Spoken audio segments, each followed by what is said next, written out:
Heaven Official's Blessing. Chapter 184. Audio source: WuXiaWorldAudiobook.com. Blocking the mountain path, Crown Prince fails in robbery. He exhorted over and over to make sure Feng Xin would stay behind to guard the king and the queen while he himself exited the small, dilapidated cottage. As he walked, he kept looking back, his heart racing fast. After walking a long way, he finally relaxed when he was certain Feng Xin didn't follow. Steadying himself, having walked and stopped for over 10 miles, Xie Lian finally found a place he felt was the ideal location, a fairly deserted, secluded mountain road. Xie Lian scanned his surroundings and there was no one around. Then he covered his face with a white silk band, wrapping it tightly and securely around his face before he leapt onto a tree to hide himself. He then held his breath and focused. The next step would be wait for travelers to pass by. That's right. His way was the so-called steal from the rich and give to the poor. In the past, Xie Lian had only heard of this kind of worldly vigilantes who'd steal from the rich to give to the poor from books and plays. He'd never done it himself. And he never thought to do it, since his original belief was this: no matter how it was prettied up, no matter how just the reason, robbery was robbery, stealing was stealing.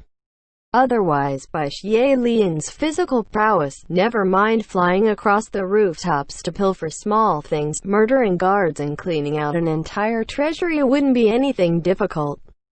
But now that he'd reached this point, there really was no other way. If you must say so.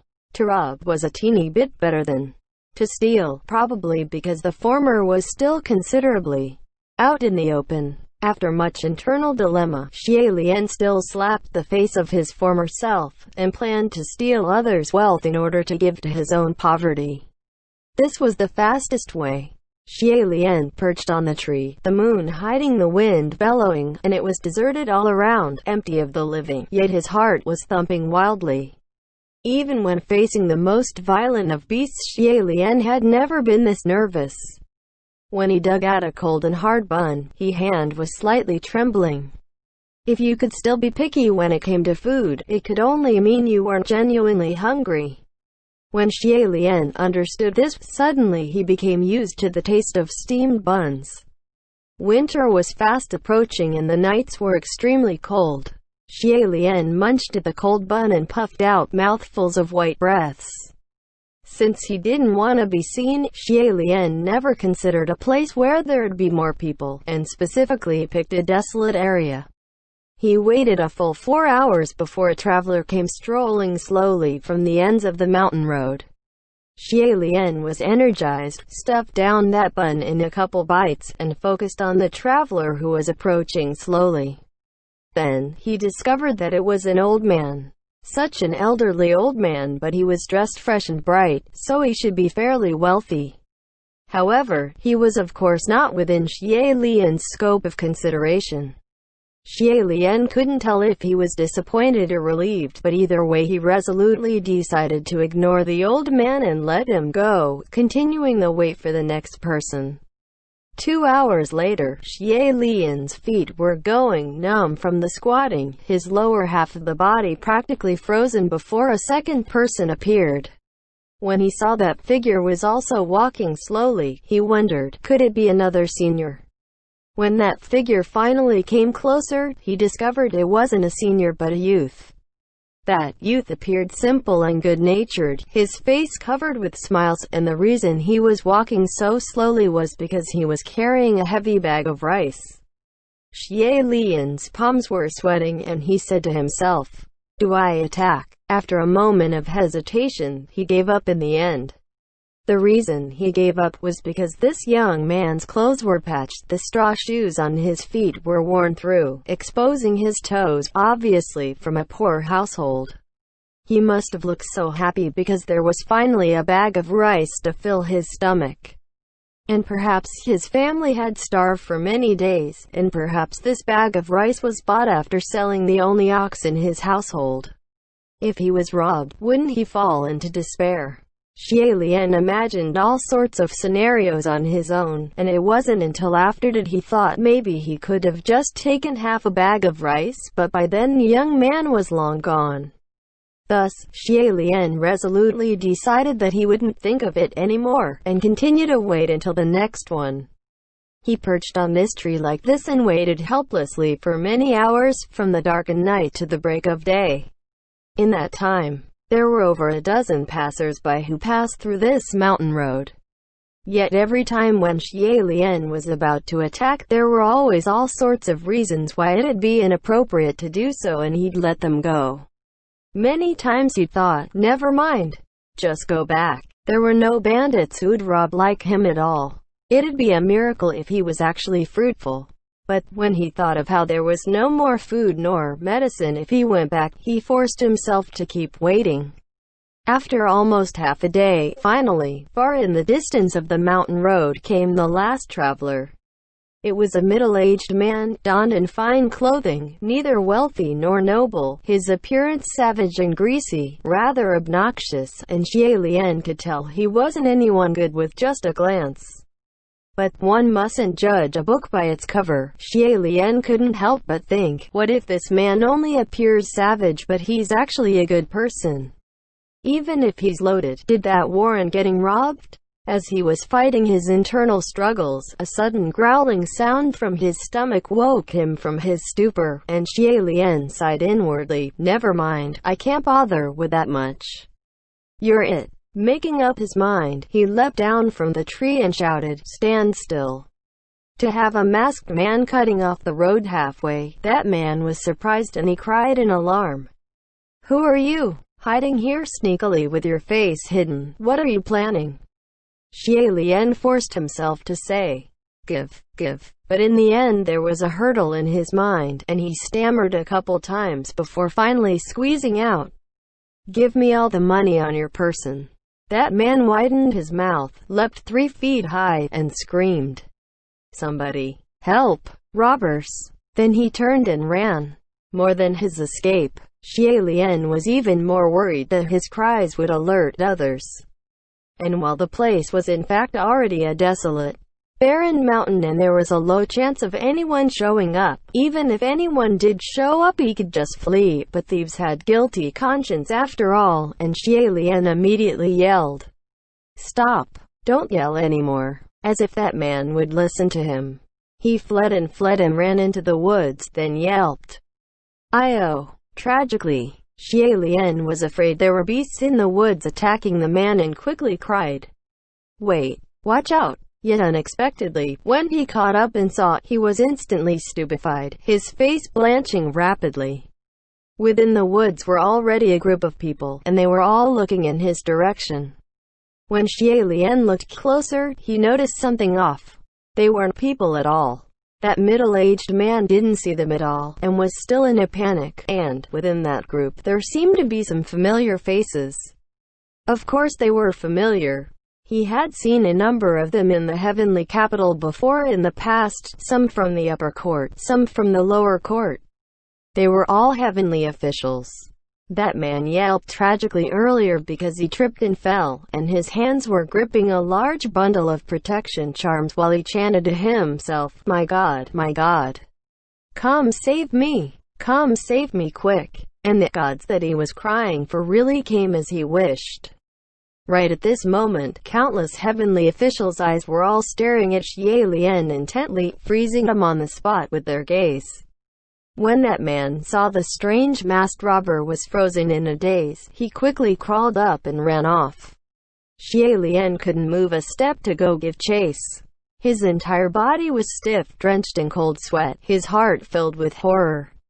That's right, horror. He could only pray this white silk band was wrapped around his face tightly enough that those little heavenly officials he'd acquainted in the past wouldn't recognize him.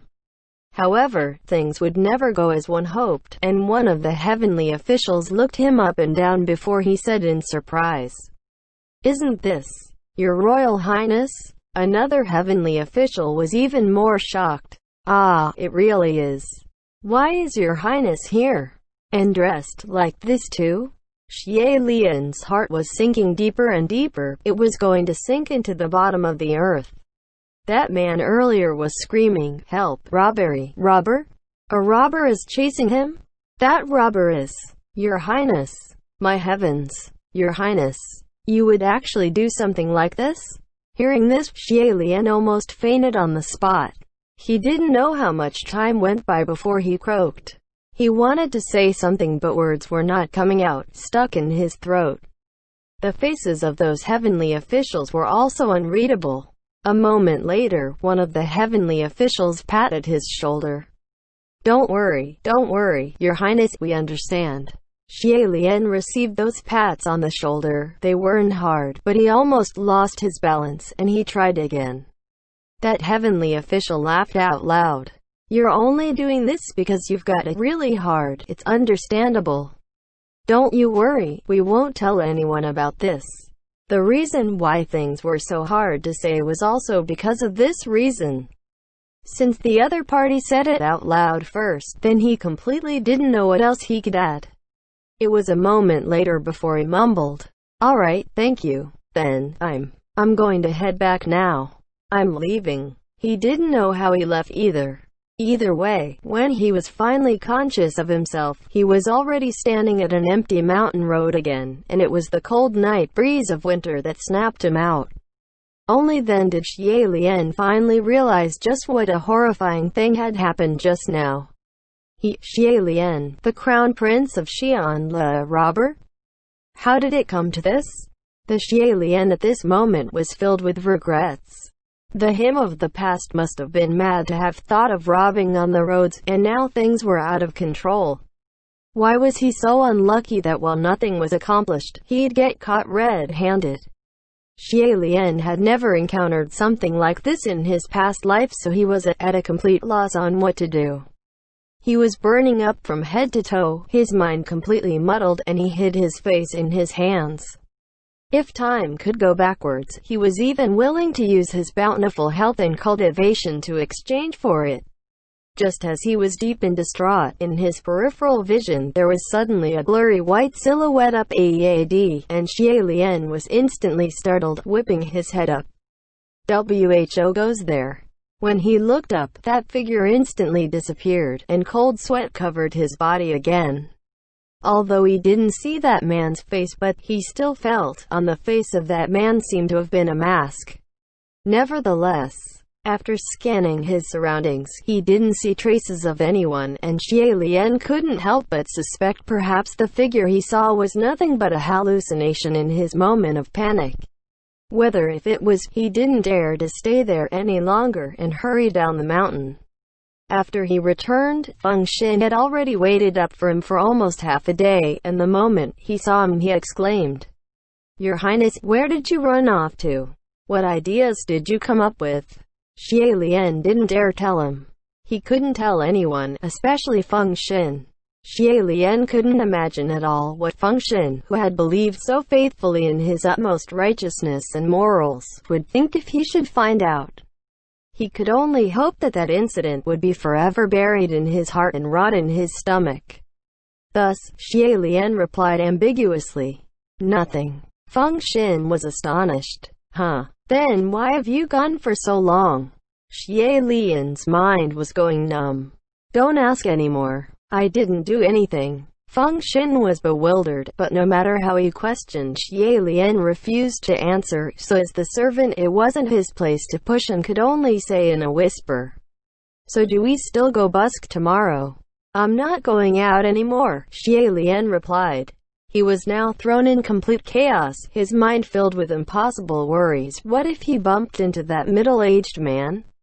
What if the entire city was now searching for him? Feng Xin also noticed him looking off, and said, "You must be tired. Then how about this, Your Highness? Just stay in. I'll go myself. You just focus on training." However, he didn't know that Xie Lian now had no mind to train and cultivate either. Xie Lian was focused on cultivation at first, because that was the only way there might be a chance of returning to the upper court. Yet now, he was terrified of the prospect of returning to the upper court. Although those junior officials said they wouldn't tell anyone, but would they really not tell? Could this affair have already reached the ears of everyone in the heavens? When he thought this was a possibility, Xie Lian couldn't breathe. There was absolutely no way he could endure being branded with this, to be pointed at by the entire upper and lower court, by the entire mortal realm, even. In his exhaustion, Xie Lian passed out heavily. The slumber was unsettled, and he turned back and forth, invaded by unknown nightmares, and when he jolted awake in shock and looked outside the window, the skies were already dark. Feng Xin wasn't around. He must have went out to busk on his own and hadn't yet returned, and in the room next to him came the hushed voices and soft coughing of the king and queen. Xie Lian laid on the floor. Now that he was awake, he couldn't help keep thinking, if that incident really was spread around, how would his parents react if they found out? How shocked would they be? The king might stomp his feet in outrage, yelling as he spat blood that he was the shame of Xianle. The queen, on the other hand, would definitely not yell at him, but she would for sure be extremely anguished because the child she loved most brought them shame. Having thought this, Xie Lian was having trouble breathing again. He needed to find somewhere where he can be by himself and be calm, so he rolled off of the straw mat and charged out, running blindly for over 10 miles with the frigid winds blowing at his face. He didn't dare stop anywhere where there were people, because he constantly felt the others were staring at him, judging him for how unkempt he was. Finally, he came to a graveyard with not a single soul before he stopped in his step. This night was colder than the night before, and only having come here did Xie Lian notice that his cheeks and hands were practically frostbitten, his body shivering. It wasn't just the cold.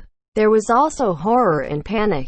Xie Lian hugged his arms unconsciously, puffed a few mouthfuls of hot air, swept his eyes, and discovered right before a tombstone were 2 jars of wine being offered. It seemed the master of this tombstone was someone who loved wine when they were alive, so after death, the others would bring them wine when they came to sweep the grave.